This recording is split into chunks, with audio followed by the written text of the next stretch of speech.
Pero un segundo, voy a poner a grabar.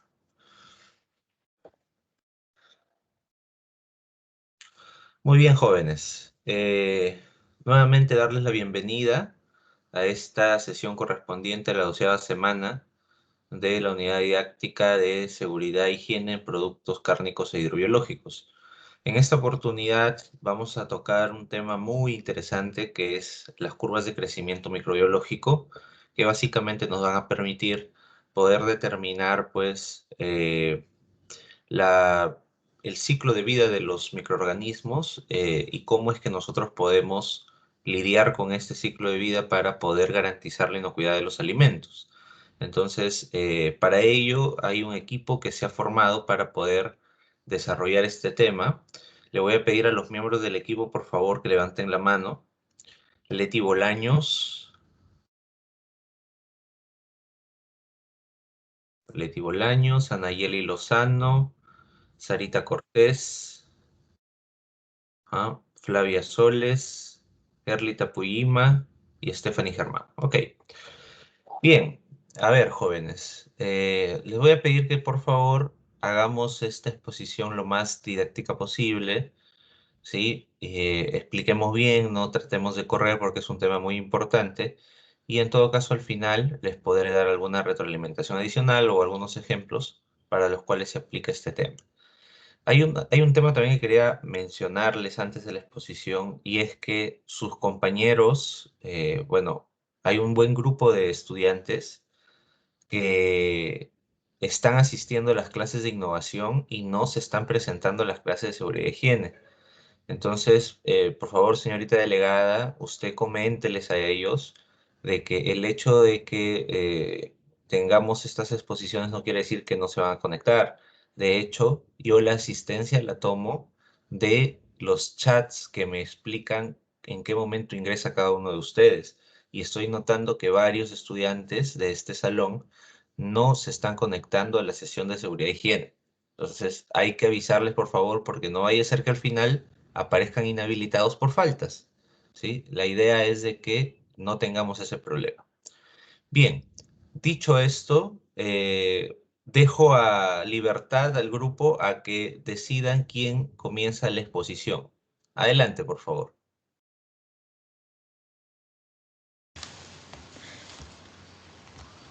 Buenas tardes, profesor. Buenas tardes, compañeros.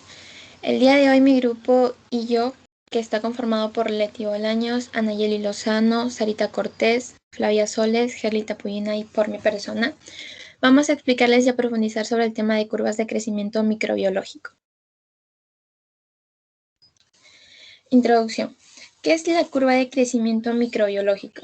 Bueno, la curva de crecimiento bacteriano o microbiológico resulta de la presentación gráfica de una determinación periódica del número de células viables por mililitro que existe en un líquido inoculado, con células microbianas provenientes de un cultivo que ha crecido previamente hasta la saturación. También que el crecimiento microbiano es el incremento ordenado de todos los constituyentes celulares, que a la vez también conducen a un aumento en el número de células y por lo tanto eso aumenta su biomasa. Siguiente diapositiva, por favor. Los microbios crecen rápidamente en un cultivo puro y su número de células aumentará dramáticamente en un corto periodo de tiempo, midiendo así la tasa de población de la célula, que aumentada con el tiempo, de una curva de crecimiento a desarrollarse. Y se va a explicar con más brevedad en las siguientes diapositivas. Bien, continuando tenemos los objetivos, lo cual, como bien mencionaba mi compañera, nos dice que uno de sus objetivos es la representación gráfica de la determinación periódica del número de células viables por mililitro que existen en un líquido inoculado con células microbianas provenientes de un cultivo que creció previamente. El objetivo del crecimiento microbiológico, de la curva de crecimiento microbiológico, es determinar la cinética del crecimiento bacteriano con el fin de conocer el número de células bacterianas presentes en el líquido.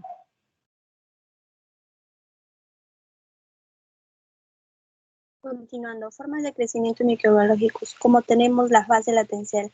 En este periodo de adaptación, los microorganismos al medio son una fase de números de microorganismos que permanecen constantes e incluso también hasta pueden disminuir. Una vez ya adaptándose al medio, comienza su multiplicación lentamente.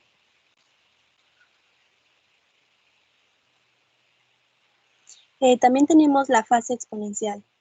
En esta fase, el periodo de microorganismos se multiplica activamente y su número aumenta en progresión geométrica, o también a los tiempos se duplican, que son muy cortos.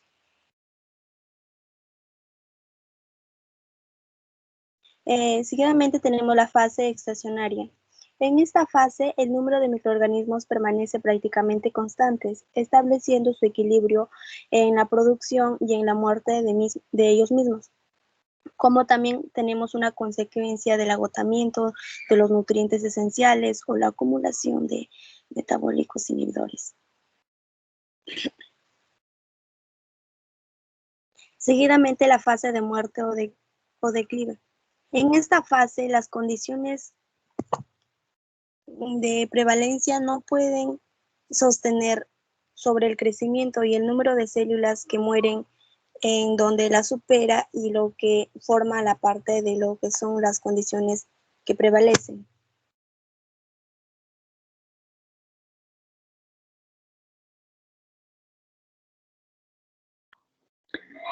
Ecuación de Monod.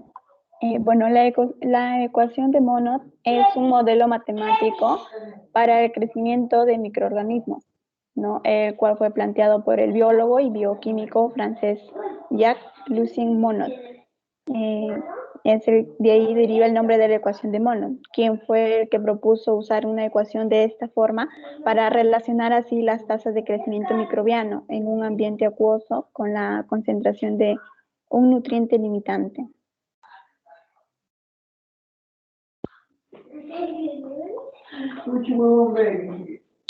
Bueno, acá podemos apreciar en el lado izquierdo la gráfica de la ecuación de Monod y pues en el lado derecho la ecuación para poder así determinar la tasa de crecimiento, ¿no? En función a la concentración de sustratos, donde U es la concentración de crecimiento específica de los microorganismos, Umax es la tasa de crecimiento específica máxima de los microorganismos, S viene a ser la concentración del sustrato limitante para el crecimiento, KS es la constante de media velocidad, el valor de S cuando U entre Umax es igual a 0.5. Y Umax y KS son los coeficientes empíricos de la ecuación de Monod, el cual difieren entre especies y en función de condiciones ambientales.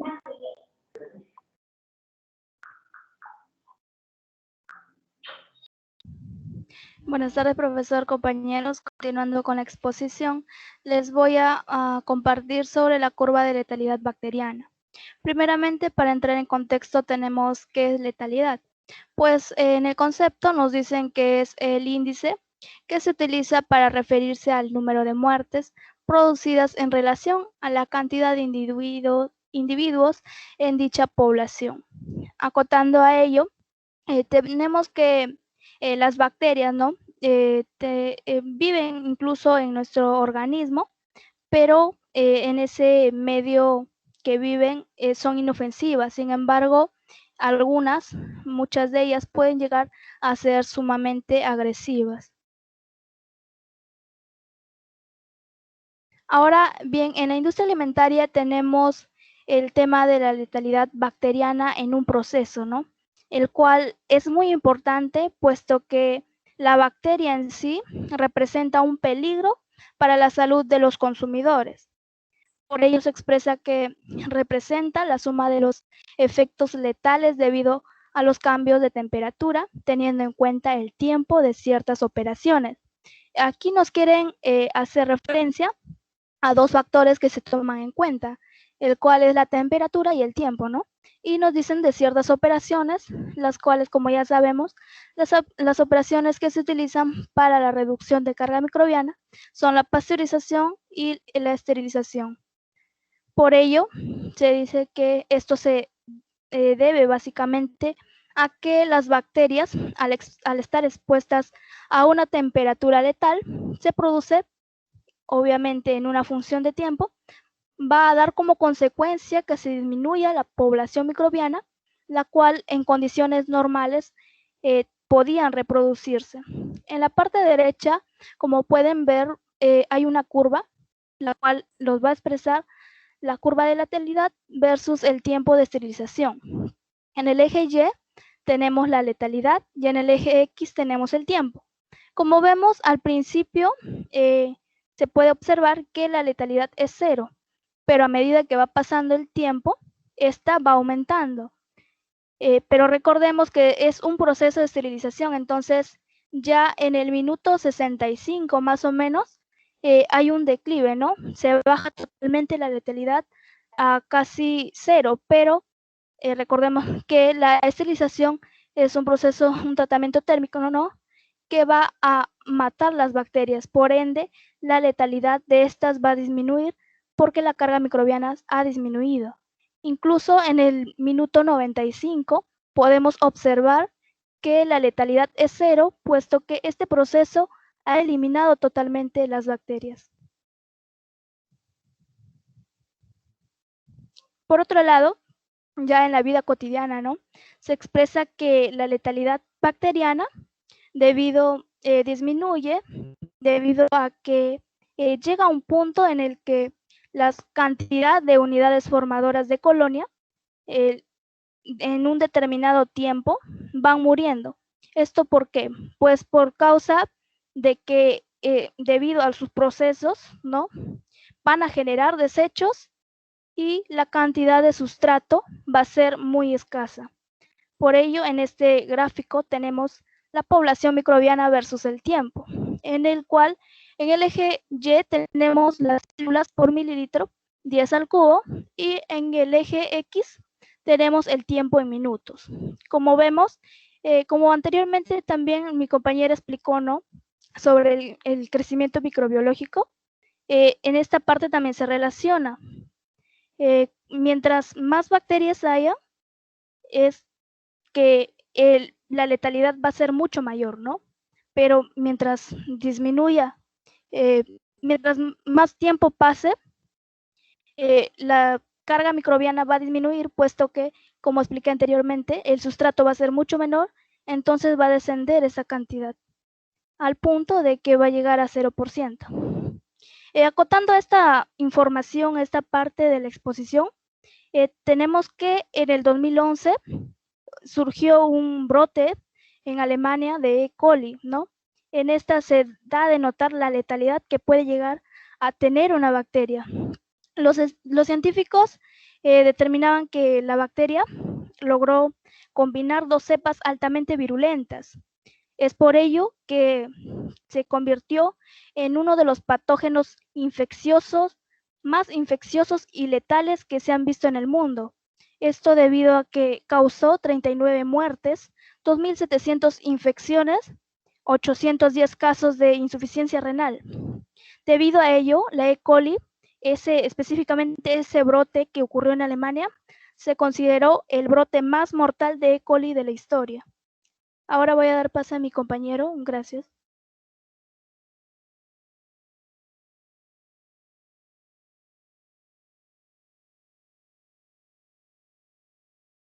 Bueno, siguiendo con la exposición, tenemos ejemplos de curvas de crecimiento. En primer punto tenemos el crecimiento de sistemas cerrados, que es un crecimiento diaxónico que es muy experimental en las curvas de crecimiento microbiológicos. Y el concepto dice, este tipo de crecimiento tiene un lugar en una bacteria, crece en un medio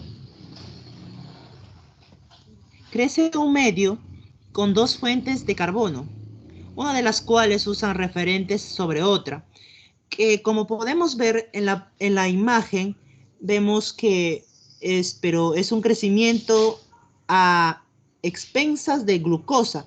Por ejemplo, vemos que en la línea roja está exponiéndose por la fase estacional, como también podemos ver un crecimiento de la que expresa la lactosa, que al momento que un movimiento baja, como una expresión génica.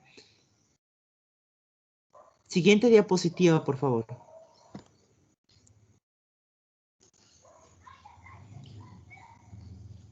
Crecimientos en sistemas cerrados también nos dice que es un más habitual de laboratorio, como por ejemplo que hacen unos hacen pruebas, investigaciones, también como podemos ver que hacen un cultivo de microorganismos en medio líquido, que es llamado Ellen Mergers, que hacen en tubos de frascos u otros recipientes, como por ejemplo también en tubos de ensayos que hacen en un laboratorio.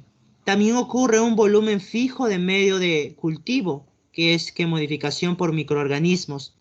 Y también en transcurso de este sistema cerrados hay fases, que son la fase de la latencia, fase exponencial y fase estacionaria y fase de muerte.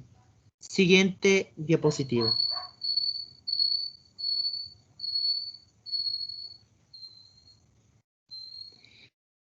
Como podemos ver, también tenemos el crecimiento de cultivo continuo de quimóstato, que es un sistema abierto de volumen constante, que es, por ejemplo, como un reservorio fresco con un desecho de una velocidad constante. Como podemos ver en la imagen, es una composición que cambia a lo largo tiempo, como mantener un crecimiento de la población como indefinida como el microorganismo, que se puede equilibrar en el proceso en una determinada evaluación de investigación de microorganismos. Y podemos ver que ahí está agregando un líquido y por la parte superior está saliendo otro líquido que están al momento de hacer la investigación del microorganismos. Siguiente diapositiva.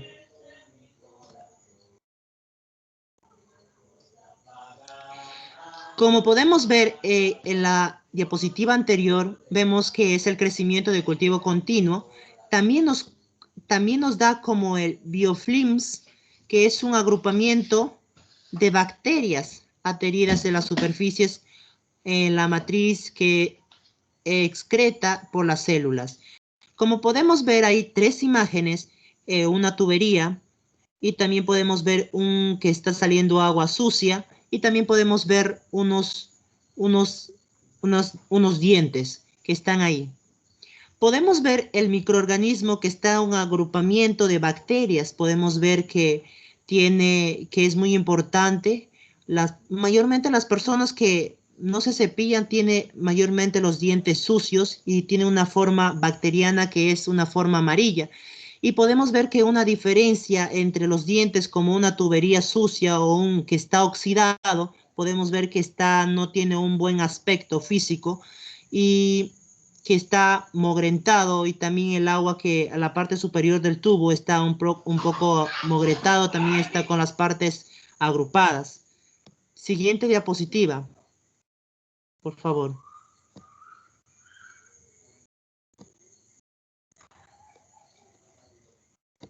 También tenemos el biofilms, que es una matriz como por ejemplo de unas mezclas, que podemos ver también la imagen en cómo, por ejemplo, se puede mezclar un crecimiento con un nutriente y un microorganismo. ¿Cómo puede aumentar el microorganismo? Por ejemplo, podemos ver en una manzana, o también podemos ver en un producto lácteo, que es un microorganismo que puede afectar al producto. En una manzana puede deteriorar al producto, por ejemplo, haciéndole como se está deteriorando, puede fomentar una acidez a la manzana, igualmente puede fomentar también al producto lácteo. Siguiente diapositiva.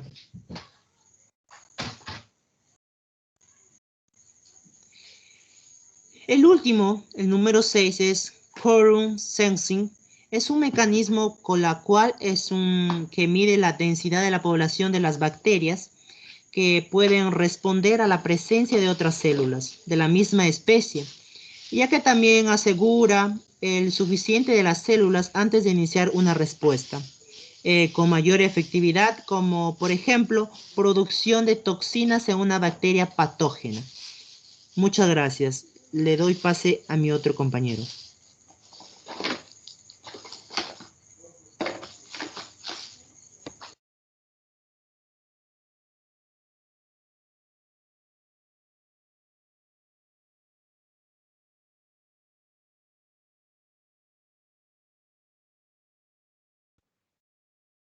Continúe, por favor.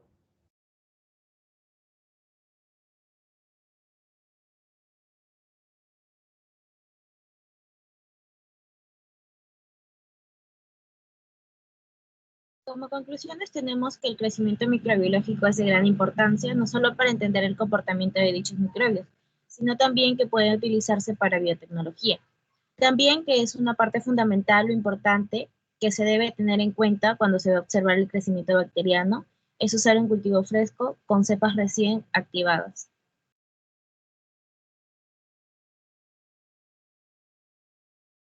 Como recomendaciones tenemos las siguientes. Es necesario conocer algunos principios fundamentales del crecimiento de los microorganismos, así como los factores que favorecen o inhiben su multiplicación. También es bueno emplear para ello la enumeración microbiana, lo cual es un conteo microbiano, por métodos directos e individuales, por métodos directos y masivos, métodos indirectos e individuales, o por métodos indirectos y en bloque. Utilizar una cámara de recuento especial para que se observe en el microscopio óptico para estimar el número de células en total en el cultivo. Como bien sabemos, para el crecimiento microbiano es un proceso de decisión binaria, en el cual si no hay crecimiento sin la presencia de al menos una célula viable, lo cual una célula viable es aquella la cual es capaz de dividirse y formar una progenie. En progenie es formar una reproducción, y es la manera más usual para realizar un recuento de células viables, el cual es el determinado número de células en la muestra. Muchas gracias. Ok, muy bien al grupo. Ahora sí voy a explicarles desde el principio algunos aspectos que tal vez no hayan quedado muy claros. Y quiero empezar centrándome. A ver, representación gráfica de periodo. Ok, aquí de frente ya. Ustedes están apreciando en este momento un gráfico, jóvenes, que básicamente la línea negra es la que describe la cinética de crecimiento de las bacterias, ¿no?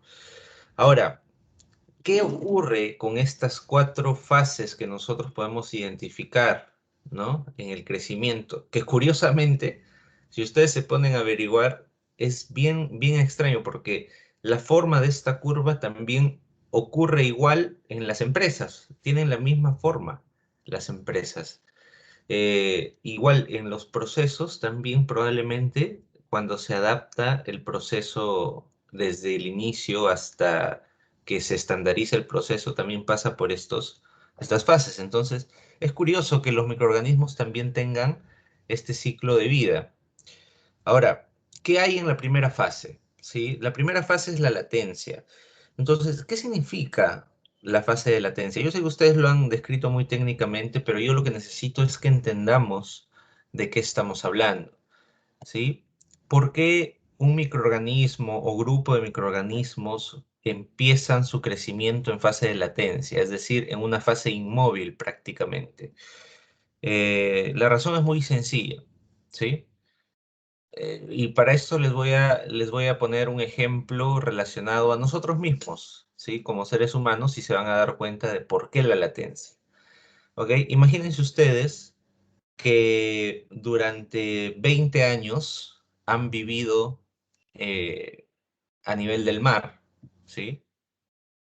Y de un momento a otro se mudan a, vamos a decir, pues, a Quirubilca, ¿no? O a una zona más alta todavía, de repente a Tayabamba, ¿no?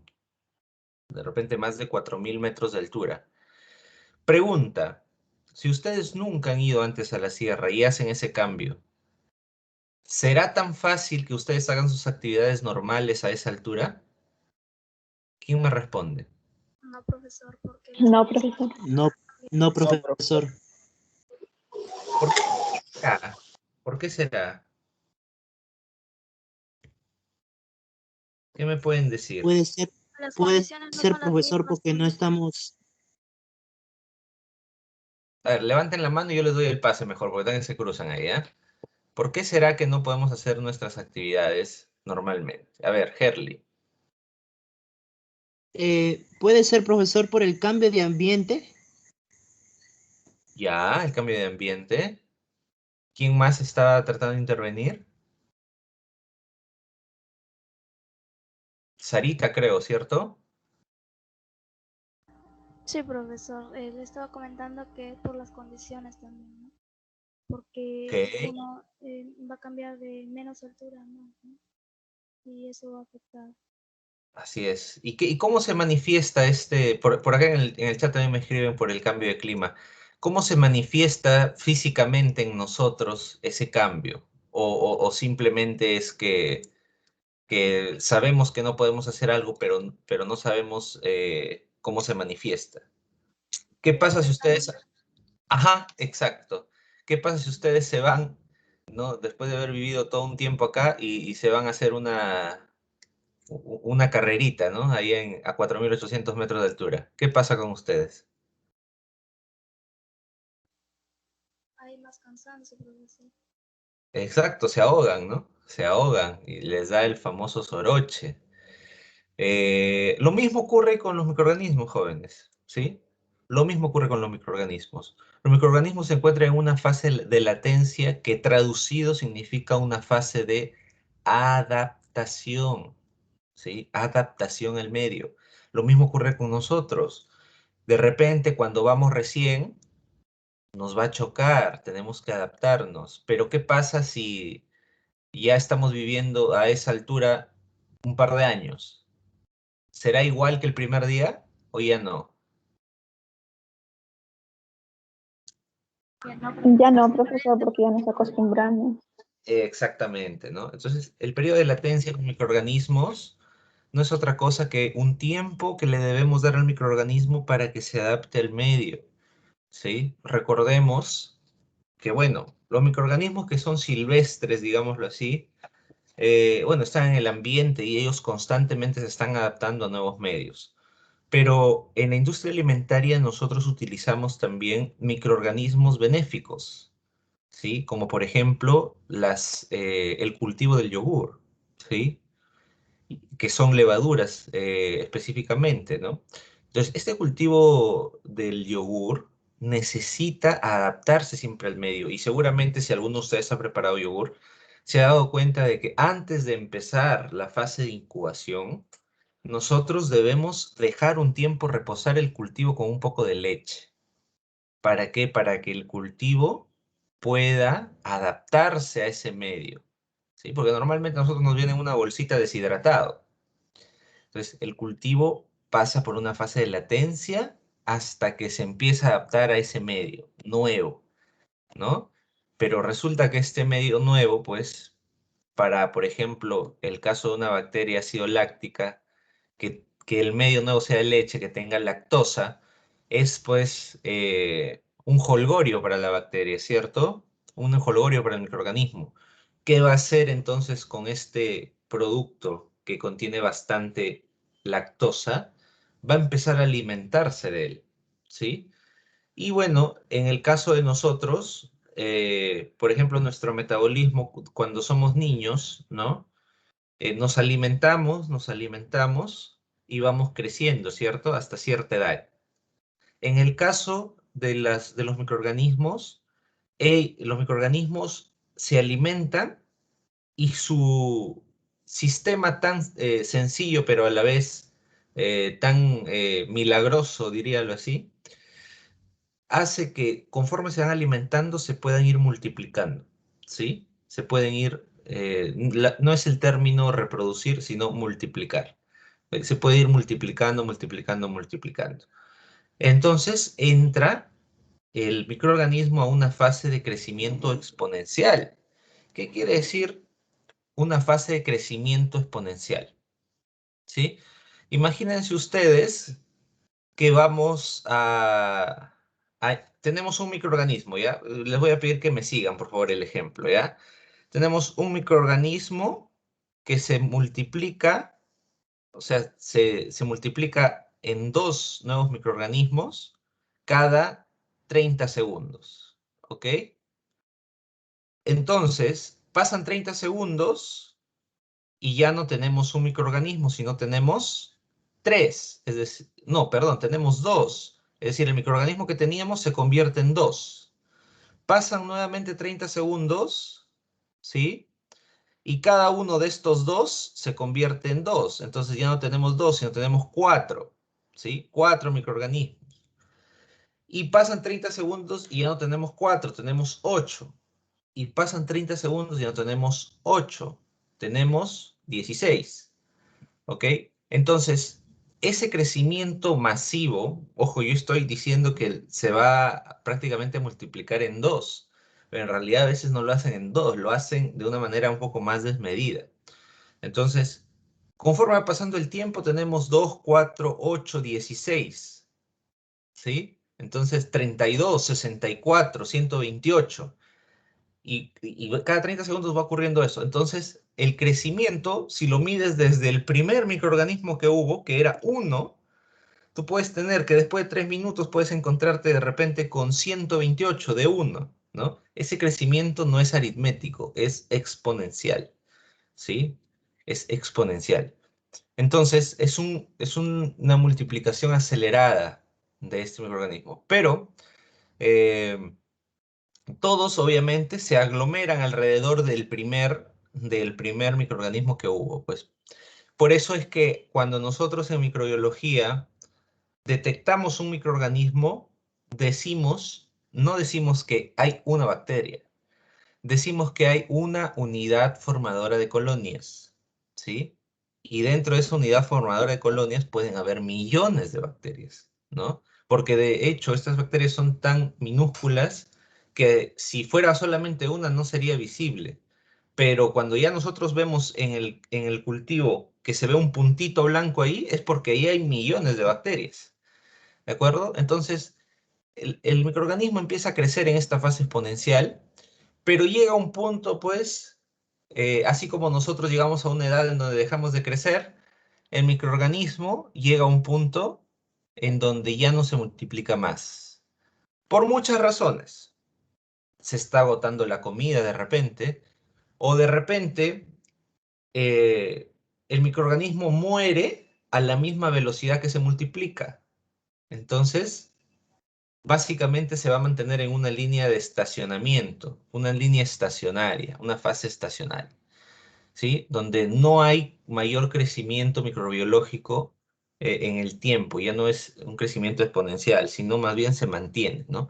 También puede ocurrir esto por alguna condición adversa del medio, ¿no? De repente el microorganismo creció demasiado y se empieza a inhibir entre sí, ¿no? Para esto les voy a poner algunos ejemplos. Miren, ¿qué pasa? Yo sé que ya va a ser hora de cenar, ¿no? ¿Qué pasa si a uno de ustedes o a todos ustedes les digo, bien muchachos, han hecho una muy buena exposición, el profesor se pone el pollo a la brasa, ¿no? Para todos, cada quien su cuarto de pollo a la brasa. Todos vamos a estar felices, supuestamente, ¿no? Vamos a comer bien rico. Pero, ¿qué pasaría si yo les digo, bueno, jóvenes, ha habido por ahí algún incentivo del director de la institución y él, aparte del cuarto que ya ustedes se comieron, les está poniendo otro cuarto adicional, ¿no? Probablemente ahí, pues, quienes no son de mucho apetito en la noche, de repente ya se empezarán a sentir incómodos o incómodas, y quienes son de buen filo, como su profesor, se comerán el otro cuarto, ¿cierto? Pero ¿qué pasaría si es que después viene el alcalde de cualquier grupo de interés del instituto, porque son varios grupos de interés, y dice, ok, yo a cada estudiante les voy a poner medio pollo más, con la condición de que lo coman ahorita? ¿Qué va a pasar ahí? ¿Todos se acabarán el pollo completo? ¿O qué pasará? No, profesor, porque ya están llenas. Exacto. Y lo mismo ocurre con los microorganismos. Tú le pones al microorganismo un sustrato con mucha comida, es decir, con mucho componente de cultivo para este microorganismo, y lo que va a pasar con el microorganismo es que al inicio va a empezar a comer de una manera fenomenal, se va a empezar a multiplicar, pero de repente nosotros pusimos demasiado y lo que hicimos en lugar de hacerlo crecer al microorganismo es saturarlo de demasiada comida. Y a contrario de nosotros, que podemos decir no, el microorganismo no puede decir no. Simplemente come, come, come y explota. A eso se llama lisis microbiológica. Y ocurre justamente por un exceso de sustrato. Por eso es que hay que calcular siempre en los procesos alimentarios la cantidad de microorganismos específica para poder llegar a obtener los resultados en el proceso. Si nosotros agregamos muchísimo cultivo, vamos a caer en posiblemente un problema o de que se muera el microorganismo o de lo contrario, de que genere un daño al producto, ¿no? En el caso del yogur, por ejemplo, si ustedes agregan mucho cultivo, eh, pasa eso, ¿no? Se inhibe el microorganismo, se matan entre sí los microorganismos, o, por el contrario, lo cortan la leche, ¿no? Porque acidifican demasiado rápido la leche y terminan cortándola. Entonces, nada en exceso es bueno, ¿ok? Bueno, y luego pasa una situación que es lo que tenía que ocurrir, ¿no? Este microorganismo inicial ahora tiene muchas copias, se ha multiplicado muchas veces. Naturalmente, el sustrato, si es que no se va alimentando nuevamente, es decir, si no se va echando más sustrato, naturalmente lo que va a ocurrir es que ya no va a haber comida. ¿Y qué pasa cuando nosotros no comemos un mes? ¿Alguno de ustedes lo ha hecho? No creo, no creo que lo hayan hecho. Lo que pasa con los microorganismos es que simplemente se mueren de hambre y empiezan a morir, literalmente, ¿no? Entonces, esa es la fase de muerte, ¿de acuerdo? Existen algunos microorganismos que son facultativos, ¿sí? Que pueden trabajar con diferentes tipos de sustratos o incluso pueden seguir diferentes vías metabólicas. En aerobiosis, en anaerobiosis, como por ejemplo las levaduras de cerveza, ¿sí? O incluso algunas bacterias acidolácticas que pueden degradar glucosa, pero también pueden degradar lactosa. O sea, se pueden alimentar de ambas, ¿no? Entonces, eso hace que el microorganismo sea un poco más adaptado y pueda resistir algunos cambios bruscos en el medio. Sin embargo, es importante comprender estas curvas, ¿sí? Entonces, en la fase de latencia ya les expliqué, bueno, en resumen, aquí está muy técnico todo, y yo les digo, en resumen, esta es la etapa de adaptación, ¿sí? La fase exponencial es la etapa de crecimiento microbiológico, la fase estacionaria es aquella en donde el crecimiento es igual al número de muertes, es decir, ya no hay un crecimiento en la curva, sino se estanca. Y luego viene la fase de muerte propiamente dicha, en donde la muerte es mucho mayor a la del crecimiento, pues, ¿no? Ahora, hablemos un poco de la ecuación de Monod. La ecuación de Monod, jóvenes, es una ecuación cinética, es una ecuación de cinética microbiológica. ¿Qué quiere decir cinética? Que nos va a permitir identificar la velocidad de crecimiento. Para esto se aplican algunas derivadas, que, bueno, no voy a ahondar mucho en eso.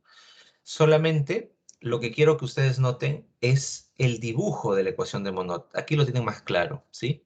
Si se dan cuenta, la ecuación de Monod no contempla la fase de latencia, ni tampoco contempla la fase de muerte, ¿sí? La ecuación de Monod funciona, digamos, teniendo como base un supuesto, y es que las bacterias tienen suficiente sustrato para poder reproducirse y crecer, ¿ok? Entonces, la ecuación de Monod nos mide esa velocidad de crecimiento. ¿Sí? Eso es lo que me interesa que ustedes sepan, ¿de acuerdo? Luego hay cálculos que hacer, sí, totalmente, pero para esto, pues, digamos que necesitaríamos hacer un análisis ya en laboratorio, ¿no? Tendríamos que, pues, tomar varias muestras de diferentes zonas contaminadas o de repente de algún yogur, de algún producto terminado, y hacer un sembrado en placas Petri, ¿sí? Que es básicamente, pues tomamos con una espatulita una muestra del producto y en una placa Petri, que es como si fuera un Pyrex, ¿sí? Lo pasamos como si estuviéramos rayando, ¿no? Pero dentro de esa placa Petri hay un medio de cultivo. En este caso podría ser leche o podría ser algún tipo de agar, ¿sí? Se hace ahí el raspado con la espatulita y se lo pone a una incubadora para fomentar que haya crecimiento de microorganismos.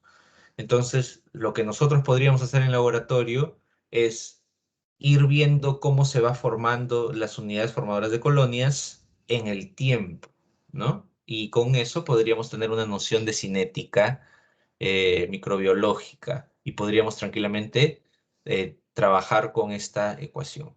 Entonces, pero como estamos en la parte teórica, pues me interesa de que ustedes sepan de que esta ecuación de Monod sirve para poder evaluar la velocidad de crecimiento microbiológico. ¿De acuerdo? Muy bien. Cuando hablamos de letalidad bacteriana, estamos hablando ya de un factor externo, que en este caso para nosotros fundamentalmente son los tratamientos térmicos o los cambios de pH, que van a intervenir en este crecimiento de los microorganismos y que básicamente lo que queremos lograr es desaparecer algún tipo de microorganismo patógeno. ¿De acuerdo? O puede ser no patógeno también, ¿ah? Sino que simplemente buscamos detener algún proceso. Y para esto de repente me salgo un poquito del curso de lácteos y me posiciono un poco más en el curso de bebidas industriales. Cuando nosotros elaboramos un vino o una cerveza, ¿sí? Eh, es decir, productos fermentados, bebidas fermentadas, va a llegar un momento en el que nosotros ya alcanzamos el grado alcohólico que requerimos para el producto y ya no necesitamos más que siga trabajando, es decir, que ya no siga comiendo los nutrientes, necesitamos que pare. Para esto, aplicamos temperatura, aplicamos tratamiento térmico, de tal manera de que el microorganismo ya no se pueda, o sea, no solamente no pueda reproducirse, sino que se muere. ¿Sí? Se muere el microorganismo y tenemos un producto eh, estable, digámoslo así, ¿no? ¿Qué pasaría si nosotros, y esto nos ha pasado en el instituto, ojo, ha pasado una vez, justo en el año 2019, hicimos un taller de elaboración de cerveza y quisimos probar varios métodos de generación de gas, porque nosotros no tenemos un generador de gas en la institución. Entonces, hicimos dos métodos, básicamente, ¿no? Una generación de gas con cultivo vivo, que es la técnica que se utiliza para el champán. Ahorita les voy a explicar en qué consiste. Y la otra era una generación química de gas. También les voy a explicar en qué consiste. Miren, la generación de gas eh, a través de cultivo vivo se utiliza en el champán. ¿En qué consiste? Nosotros, al producto que ya tenemos prácticamente terminado, ¿sí? Pero que está todavía con las levaduras vivas, le aplicamos un shock térmico, pero este shock térmico no puede ser completo, sino es como una termización. Es decir, lo único que buscamos es reducir la carga microbiana, pero no eliminarla del todo, ¿sí? Entonces, una vez que hacemos eso, agregamos una cierta cantidad de azúcar en el producto y así lo tapamos, ¿sí? Lo tapamos, lo enchapamos. Entonces, ¿qué va a ocurrir? Hay azúcar dentro del medio y todavía hay algunas levaduras, ¿sí? Todavía hay algunas levaduras. Pero como ya está tapado, la levadura entró a una fase anaeróbica, es decir, no hay presencia de oxígeno adentro. ¿Qué va a ocurrir cuando una levadura encuentra azúcar o glucosa y está en medio anaerobio? Empieza a generar CO2, ¿sí? Empieza a generar CO2. Ya no se multiplica, genera CO2. Entonces, este CO2, bajándole la temperatura, se hace soluble en la mezcla y obviamente vamos a tener una bebida gasificada. Eso es lo que se hace con el champán para el conocimiento de ustedes. Por eso es que los champán vienen con un corcho y con un cintillo metálico que agarra el corcho. ¿Por qué? Porque el champán ha tenido microorganismos vivos todavía dentro y se le ha agregado este exceso de azúcar para que genere una gran cantidad de gas dentro de la botella. Pero obviamente esta botella está perfectamente diseñada para soportar esa presión interna, ¿sí? Para soportar esa presión interna. Lo que habría que hacer simplemente es asegurar el corcho. Por eso es que se le pone ahí una malla metálica que agarra, ¿sí? Y cuando nosotros abrimos un champán, ¿cómo sale el corcho? Ustedes han visto seguramente en sus familias. Abren el champán y el corcho sale disparado y suena todavía. ¿Por qué? Por la gran presión interna que se ha generado a causa del CO2. Ahora, este CO2, como ya no tuvo a dónde ir cuando estaba cerrado, empieza a disolverse en la bebida y así generamos el gas. ¿Ok? Ese es el método tradicional y artesanal, digámoslo así. Ahora, ¿cuál es el otro método? El otro método es generar CO2 a través de una reacción química, ¿sí? Si nosotros combinamos ácido acético, que no es otra cosa que el vinagre, con bicarbonato de sodio, se produce una reacción que libera CO2. Entonces, a través de de una válvula, este CO2 se inyecta a la bebida. ¿Con qué característica? Con la característica de que la bebida está a 0 grados. Es decir, está bien helada, ¿sí? Pero no congelada. Bien helada, pero no congelada. Resulta que el CO2 es soluble a temperaturas menores de 1 grado. Entonces, si nosotros inyectamos CO2 a una bebida que está a 0 grados, ese CO2 no se va a disipar, sino que se va a disolver en la bebida. Y de esa manera también podemos gasificar nuestro producto. ¿De acuerdo? Son dos formas que lo podemos hacer incluso en casa. La tercera forma es a través de una máquina gasificadora, pues, ¿no? Que hace este mismo principio, pero de una manera automatizada.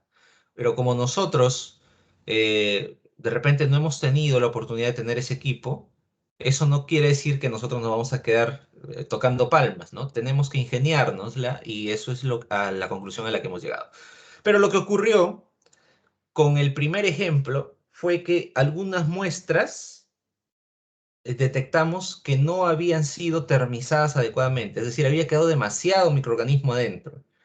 ¿Y qué ocurrió? Las botellas explotaron, literalmente, explotaron como si fueran una bomba, ¿sí? Y fueron cerca de 15 botellas que reventaron y parecía que estábamos en fiesta patronal, porque sonaba tremendamente fuerte, como si fuera una avellana, ¿no? Y esto, bueno, ya después contrastándolo con algunos colegas que trabajan en Bacus y consultándolo también con algunos familiares que han trabajado ahí, me dice que es algo que siempre ocurre, ¿no? Siempre ocurre este problema de la explosión de botellas, porque es un poco difícil garantizar, digamos que en batch, es difícil garantizar que haya sido una termización suficiente, ¿no? Ya cuando estamos hablando de algo más automatizado, ¿sí? Pues simplemente matamos todo, pasteurizamos todo y le agregamos gas artificial, ¿sí? O agua carbonatada, que también es una forma. Entonces, eso también es otra forma, por ejemplo, para ese aspecto. Bueno, ya que les estoy tocando el tema, les explico, ¿no? El agua carbonatada, que es el agua mineral con gas, también se puede utilizar para poder gasificar una cerveza. Entonces, hay varias formas de poder hacerlo. Entonces, de qué manera nosotros podemos calcular esta letalidad bacteriana, ¿no?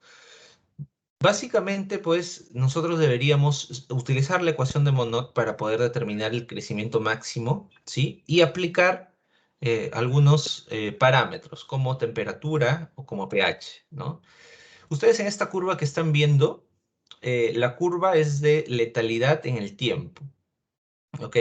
Esta curva nos está diciendo si tomamos 100 minutos de un tratamiento térmico, entiendo que es tratamiento térmico lo que están evaluando acá. Ah, sí, tiempo para esterilización, ok, es un tratamiento térmico, ok. Si yo esterilizo en 100 minutos el producto que sea, ¿sí? Recién a partir de los 10 minutos van a empezar a morir los microorganismos, ¿no?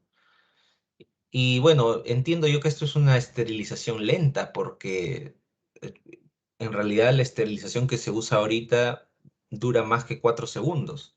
Ya no es necesario tomarse todo este tiempo. Pero si ustedes ven la fuente, esta fuente es del año 1981, pues jóvenes.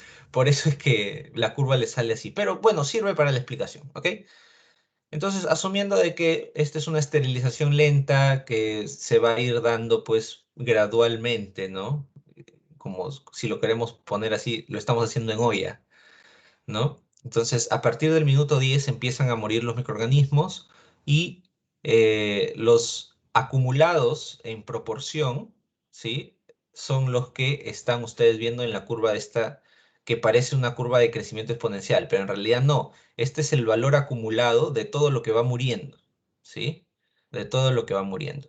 Entonces, ¿qué nos dice esta curva? Que aproximadamente el 0,65%, no, perdón, el 0,65 o en este caso el 65% de los microorganismos al minuto 40 ya murieron, ¿sí? Al minuto 40 ya murieron.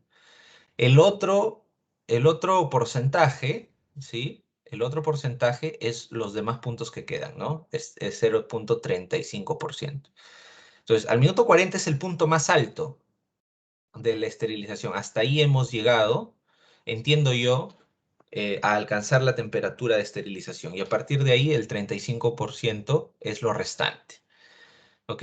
Entonces, básicamente, si ustedes se fijan, del minuto 65 al minuto 75, ¿sí? La letalidad baja muchísimo, ¿no? ¿Por qué? Porque probablemente en el minuto 65 ya la temperatura de calentamiento que ustedes están haciendo, es decir, su olla ya calentó lo suficiente para sobrepasar una temperatura de pasteurización. Entonces, en la pasteurización ustedes saben que se elimina más del 85% de los microorganismos, ¿sí? Más del 85% de los microorganismos. Entonces solamente queda un 15% de microorganismos que son poquito ya. Pero para poder llegar a eso tiene que pasar más tiempo, ¿no? Tiene que pasar más tiempo. Y obviamente si hablamos de temperatura y hiciéramos una curva paralela a esta, nos encontraríamos que en el tiempo la temperatura del minuto 65 va a ser aproximadamente 85 grados y la temperatura del minuto 75 va a estar arriba de los 120 grados. ¿Sí? Eso es lo que vamos a encontrar. Digamos que para poder explicar con este ejemplo que ustedes han puesto. ¿De acuerdo? Eh, bueno, este ejemplo es muy similar, sí, pero aquí estamos hablando de una curva de letalidad que entiendo yo también debe estar considerada la temperatura, porque estamos evaluando en minutos en el tiempo de prácticamente una cantidad de unidades formadoras de colonias, cómo es que llega a cero en 10 minutos. O sea, acá estamos hablando probablemente de una pasteurización, ¿sí? En donde pero llega a cero, ¿no? Entonces esto es una esterilización, ¿sí? Esterilización. Si llega a cero es esterilización. Entonces, en una esterilización, ¿cómo es que desde el punto más alto baja hasta cero, ¿no? Eliminamos todo tipo de microorganismos. Es una esterilización este gráfico, ¿ok? En cuando hablamos de un crecimiento diauxico, lo que estamos hablando es de un medio que contiene dos sustratos. En este caso, en el ejemplo que ustedes están poniendo, glucosa y lactosa. Obviamente el microorganismo lo que va a hacer es degradar primero la glucosa porque es más sencilla. Está más adaptado a poder degradarla. Pero cuando se acaba la glucosa y empieza su fase estacionaria, entonces el microorganismo tiene dos opciones, ¿no? Muere o se adapta y empieza a comer lactosa también. Entonces lo que va a pasar es que se va a adaptar, pues, ¿no? Se va a adaptar y se va a extender esta curva de crecimiento. Por eso es que se ve como si hubiera dos exponenciales, ¿no? Pero en realidad esto es a causa del mismo tipo de microorganismo. No es que hemos agregado otro microorganismo encima, es el mismo tipo, sino que está utilizando dos sustratos. ¿Sí? Bien.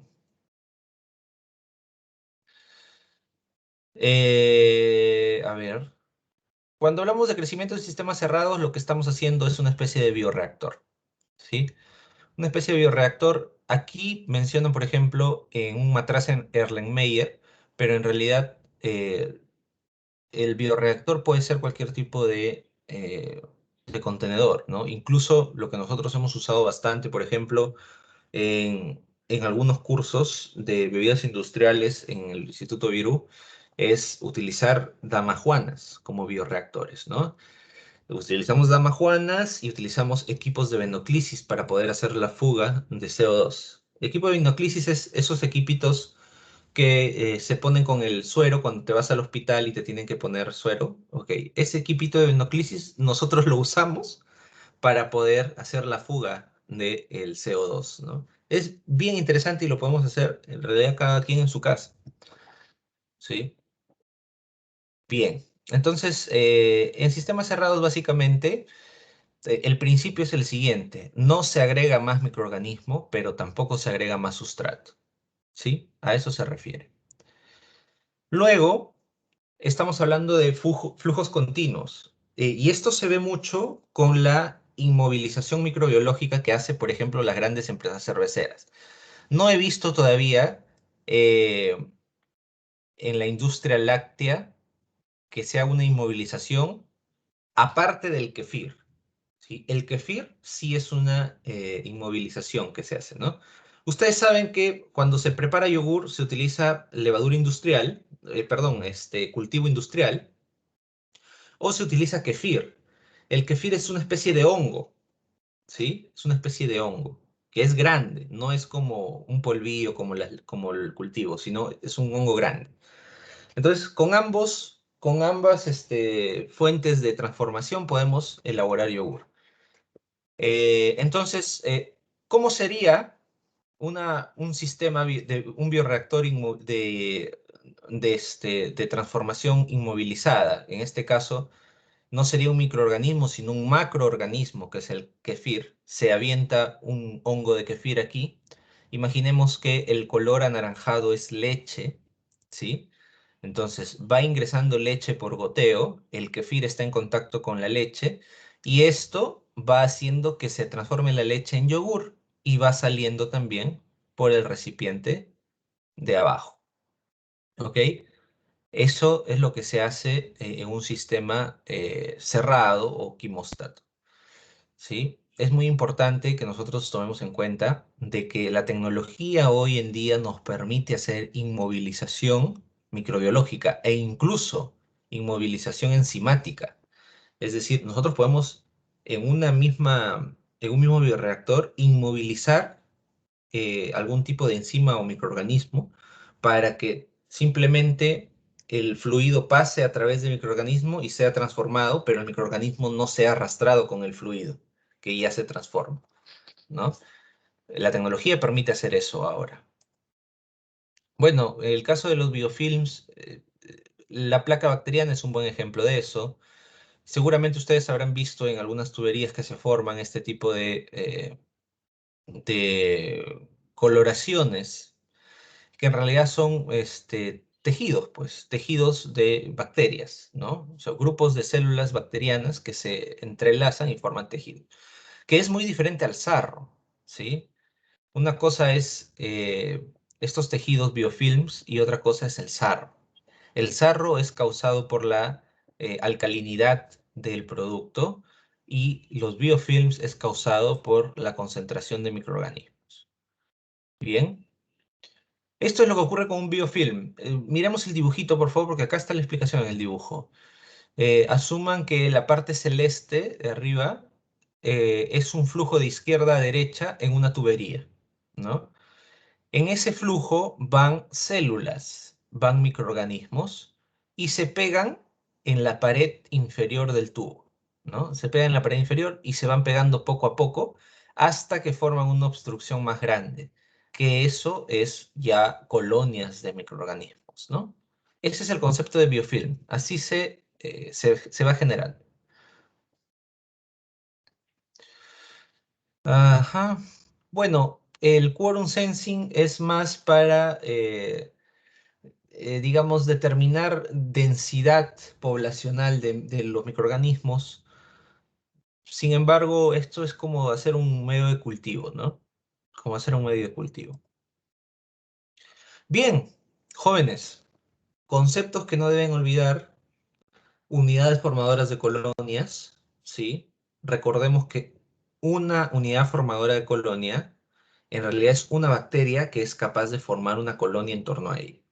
Lo que nosotros vemos en una placa Petri como puntitos no es una bacteria, es una colonia, ¿sí? Es una colonia. Entonces, microbiológicamente existen, digamos, formas de poder establecer, de acuerdo al tamaño de la colonia y de acuerdo al tamaño de la placa Petri, eh, cuál es la carga microbiológica en un cultivo, ¿no? ¿Cuál es la carga microbiológica en un cultivo? Muy bien, jóvenes. ¿Alguna pregunta, por favor, respecto a este tema?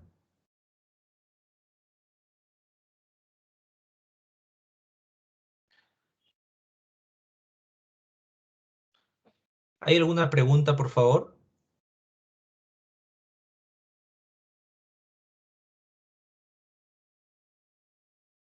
Hola, ¿sí me escuchan?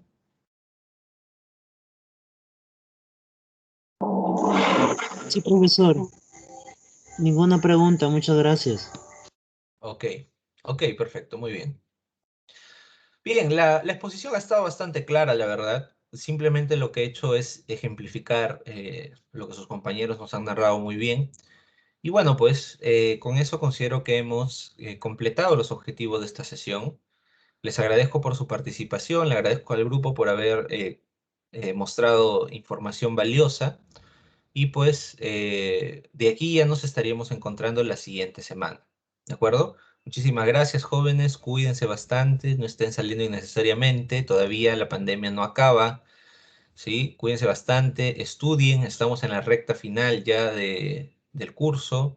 Básicamente nos quedan unas 3 clases más de teoría y luego ya vienen sus exposiciones y sus presentaciones finales y su evaluación. ¿Ok? Entonces, cuidémonos, por favor, y cerremos muy bien este ciclo para bien de todos. Muchísimas gracias, que tengan buenas noches. Hasta luego. Gracias, profe. Gracias, profesor.